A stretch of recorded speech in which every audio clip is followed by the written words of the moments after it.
Hello बच्चों, मैं माखन Murari green chemistry channel में आप लोगों का स्वागत करता हूं। आज की इस वीडियो में हम लोग यौगिक तथा इसके प्रकार एवं मिश्रण आदि के बारे में पढ़ेंगे। तो चलिए स्टार्ट करते हैं आज का यह क्लास।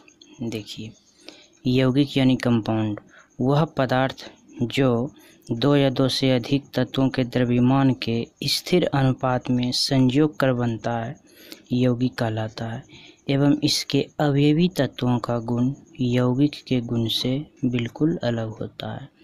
अर्थात जब दो या दो से अधिक तत्व आपस में एक निश्चित द्रव्यमान के अनुसार संयोग करके नया पदार्थ बनाता है तो वह नया पदार्थ यौगिक कहलाता है।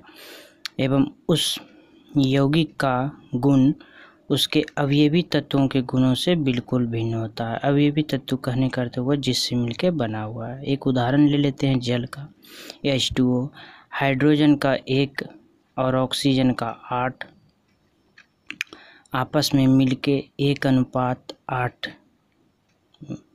में एक यौगिक बनाता है। अर्थात हाइड्रोजन का एक निश्चित 1 भाग और ऑक्सीजन का एक निश्चित 8 भाग 1:8 बनाता है। और देखिए, वाटर का गुण जो यानी जल का गुण जो है हाइड्रोजन और ऑक्सीजन के गुण से बिल्कुल भिन्न होता है। जल आग को बुझाने में मदद करता है, लेकिन हाइड्रोजन क्या होता है, दहनशील होता है, अर्थात ज्वाला में और ज़्यादा जलता है। और ऑक्सीजन क्या होता है, दहन का पोषक होता है, अर्थात ये जलने में मदद करता है। अब देखिए, इसके बाद यौगिक के प्रकार देख लेते हैं। यौगिक के 2 प्रकार हैं। वह कार्बनिक यौगिक यानी इनऑर्गेनिक कंपाउंड, वे यौगिक जो निर्जीव स्रोतों जैसे चट्टान खनिज से प्राप्त होते हैं वह कार्बनिक यौगिक कहलाता है। इसके उदाहरण हैं नमक, मार्बल जो कि घरों में लगाया जाता है, मार्बल और जिप्सम आदि। कार्बनिक यौगिक ऑर्गेनिक कंपाउंड, वे यौगिक जो पेड़ पौधों एवं जंतुओं में उपस्थित होते हैं। इस यौगिक में कार्बन मूल अवयव के रूप में पाया जाता है, अर्थात वह यौगिक जो सजीव स्रोत से प्राप्त किया जाता है, चूँकि इसे प्रयोगशाला में भी बनाया जाता है कृत्रिम रूप से। और फिर इस यौगिक में कार्बन जो है मूल अवयव होता है, अर्थात इसमें कार्बन अवश्य होगा क्योंकि यह कार्बन का ही कंपाउंड है। उदाहरण देख लीजिए इसका, कार्बोहाइड्रेट, प्रोटीन, तेल, वसा आदि। कार्बोहाइड्रेट गेहूँ, आलू इत्यादि में पाया जाता है, प्रोटीन दूध में, तेल तो जानते ही हैं, वसा घी यानी डालडा इत्यादि हो गया। अब देखिए, इसके बाद जो है मिश्रण के बारे में पढ़ते हैं। तो देखिए, समझ गए हैं यौगिक के बारे में। यौगिक वह पदार्थ है जिसमें 2 या 2 से अधिक तत्व आपस में द्रव्यमान के एक निश्चित अनुपात में संयोग कर यानी रासायनिक अभिक्रिया के द्वारा एक नया यौगिक बनाता है। और उस यौगिक का गुण उसके अवयवी तत्वों के गुणों से बिल्कुल भिन्न होता है, उसे यौगिक कहा जाता है। इसके 2 प्रकार हैं, अकार्बनिक यौगिक और कार्बनिक यौगिक। तो चलिए मिश्रण के बारे में अब जानते हैं। देखिए, मिश्रण यानी मिक्सचर वह पदार्थ जो बिना किसी रासायनिक संयोग के तथा किसी भी अनुपात में मिलकर बना हो उसे मिश्रण कहा जाता है। अर्थात देखिए, मिश्रण क्या है, यौगिक के बिल्कुल विपरीत है। इसमें 2 या 2 से अधिक पदार्थ बिना किसी भी निश्चित अनुपात के, बिना किसी रासायनिक संयोग के आपस में मिलकर मिश्रण बनाता है। देखिए, मिश्रण के घटक अपनी पहचान एवं गुणों को त्यागते नहीं, अर्थात मिश्रण में जो भी पदार्थ मिला हुआ है उसको हम आसानी से पहचान सकते हैं और अलग कर सकते हैं। इसके उदाहरण देख लीजिए, चीनी बालू का मिश्रण, चीनी जल का मिश्रण। मिश्रण के प्रकार देखिए, टाइप ऑफ मिक्सचर।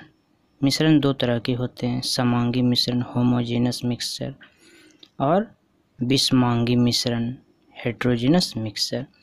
देखिए समांगी मिश्रण वह मिश्रण जिसके अवयवी कण सभी जगह समान रूप में फैला हो एवं इसके बीच कोई अंतर न किया जा सके उसे समांगी मिश्रण कहा जाता है। जैसे चीनी और जल का मिश्रण, अगर चीनी को जल में मिलाया जाए तो चीनी पूर्ण रूप से जल में मिल जाता है, अर्थात जल के हर भाग में यह फैल जाता है और चीनी और जल में हम लोग अंतर नहीं कर सकते अर्थात इसे अलग नहीं कर सकते हैं। जितने भी समांगी मिश्रण हैं वे विलयन कहलाते हैं। विषमांगी मिश्रण हेट्रोजीनस मिक्सचर वह मिश्रण जिसके अवयव असमान रूप में हों एवं इसके मध्य अंतर किया जा सके उसे विषमांगी मिश्रण कहा जाता है। इसके उदाहरण देखिए बालू और चीनी, अर्थात वह मिश्रण जिसको मिलाने पर वह एक दूसरे में पूर्ण रूप से नहीं मिले और उसका अस्तित्व स्वतंत्र है और उसे हम अलग अलग कर सकते हैं, उसके बीच हम अंतर कर सकते हैं, तो वह विषमांगी मिश्रण है। जैसे चीनी और बालू को मिलाने के बाद चीनी और बालू को अलग अलग कर सकते हैं, तो इस तरह से विषमांगी मिश्रण हो गया। तो देखिए अब इसके बाद हम लोग कुछ प्रश्न को देख लेते हैं। जैसे कि आप लोगों ने पहले पढ़ा है तत्व किसे कहा जाता है, तत्व के प्रकार क्या क्या हैं आदि के बारे में, तो इसी पर कुछ प्रश्न रहेगा। तो चलिए प्रश्न को देख लेते हैं। चलिए देखिए प्रश्न क्या है। निम्नलिखित को तत्व यौगिक एवं मिश्रण में वर्गीकृत कीजिए। और फिर दूसरा भाग है क्वेश्चन का, मिश्रण को समांगी एवं विषमांगी में विभाजित कीजिए। यानी आपको बताना है कि निम्नलिखित में से कौन कौन सा मिश्रण है और कौन कौन सा यौगिक है, और मिश्रण है तो किस तरह का मिश्रण है और कौन तत्व है। तो देखिए ऐसे तो हम इसका आंसर लिख चुके हैं लेकिन इसे समझा देते हैं। जिससे देखिए वायु क्या है, एक मिश्रण है। किस तरह का मिश्रण है, समांगी मिश्रण, क्योंकि वायु में बहुत सारा गैस मिला होता है जैसे नाइट्रोजन, हाइड्रोजन, ऑक्सीजन इत्यादि। तो ये सभी क्या हैं, एक दूसरे में पूर्ण रूप से मिले होते हैं और इसे हम लोग अलग नहीं कर सकते, इसलिए इस प्रकार के मिश्रण को समांगी मिश्रण कहा जाता है।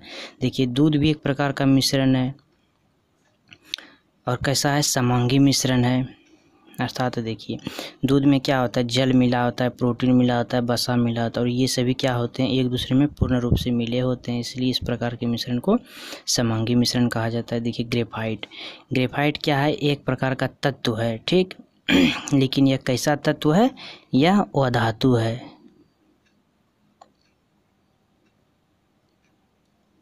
फिर उसके बाद हीरा, देखिए हीरा भी तत्व है और यह भी अधातु ही है और ये दोनों क्या हैं, कार्बन के अपरूप हैं। देखिए ऑक्सीजन क्या है, ये भी तत्व है और ये भी क्या है, वह धातु है। पीतल, देखिए पीतल एक प्रकार का मिश्रण है। कैसा मिश्रण है, समांगी मिश्रण, और यह जो है कॉपर और जिंक का समांगी मिश्रण है। अर्थात देखिए पीतल में क्या होता है, कॉपर और जिंक एक दूसरे में पूर्ण रूप से मिले होते हैं। जैसे पीतल का अगर बर्तन देखिएगा तो उसमें क्या होता है, कहीं भी आपको अलग अलग कॉपर और जिंक नहीं दिखेगा। तो कॉपर और जिंक एक दूसरे में पूर्ण रूप से मिले होते हैं, तो इस तरह के मिश्रण को हम लोग समांगी मिश्रण कहते हैं। देखिए सोडियम क्लोराइड का फॉर्मूला आता है NaCl। तो इसमें सोडियम और क्लोराइड दोनों तत्व हैं और दोनों मिले हैं रासायनिक अभिक्रिया के दौरान और इस दोनों का एक निश्चित अनुपात है, इसलिए यह क्या है कि यौगिक है। लोहा, देखिए लोहा क्या है, तत्व है, इसका फॉर्मूला Fe होता है। यह किस तरह का तत्व है, धातु है। तो हम लोगों ने पीछे वाले वीडियो में पढ़ चुके हैं कि तत्व क्या है और तत्व के प्रकार यानी धातु, अधातु, उपधातु आदि के बारे में हम लोगों ने पढ़ चुके हैं। तो चलिए तो आज का क्लास यहीं तक। आगे के वीडियो में हम लोग परमाणु, अणु और अणुओं के प्रकार इत्यादि के बारे में पढ़ेंगे। तो आज का वीडियो यहीं तक था। मैं उम्मीद करता हूँ कि आप लोगों को समझ में आया होगा।